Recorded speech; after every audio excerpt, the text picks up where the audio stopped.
কিন্তু সারা বাংলাদেশে যা হচ্ছে এটা কি তারেক রহমান বলে দিয়েছে নাকি, সমর্থন করছে নাকি? তা তো করছে না।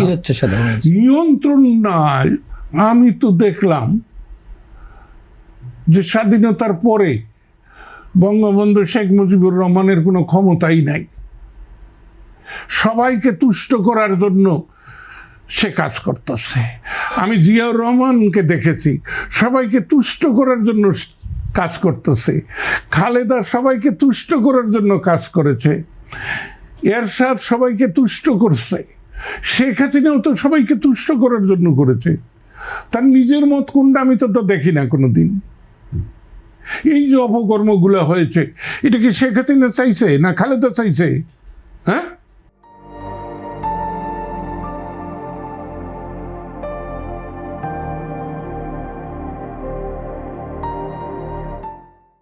এই যে এখন যে ঘটনা হচ্ছে, হ্যাঁ, সবাই বলে বঙ্গবন্ধুর নামে, জিয়াউর রহমানের নামে, এরশাদের নামে, খালেদা শেখ। ইদানিংকালে কালকে দেখলাম, আমি এককালে আমার সঙ্গে ওর পরিচয় ছিল। মানুষকে ভুল বলছে কিনা শেখ হাসিনাকে যে স্বৈরাচার বলছে? রাখেন, আমার সঙ্গে ওর পরিচয় ছিল আজকের স্বরাষ্ট্রমন্ত্রী। কালকে একটা সাংবাদিক সম্মেলন করলো, অদ্ভুত ব্যাপার। খুব আমার মতো করে তত্তর করে কথা কিন্তু কইতেছে না, বেশ গুটিয়ে কথাগুলো বলছে। ওকে আমি একসময় চিনতাম খুব ভালো করে। তো এক পর্যায়ে বলল যে তারেক রহমান সাহেবের প্রধানমন্ত্রীর রাষ্ট্র পরিচালক, রাষ্ট্র শাসক।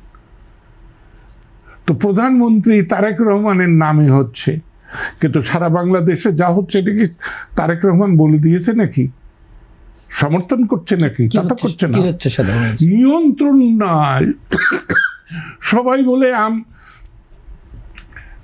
আমি অমুকের লোক, কিন্তু যখন নিজের স্বার্থের পোটলাটার প্রশ্ন ওঠে তখন আর সে হয়ে যায় নিজের লোক।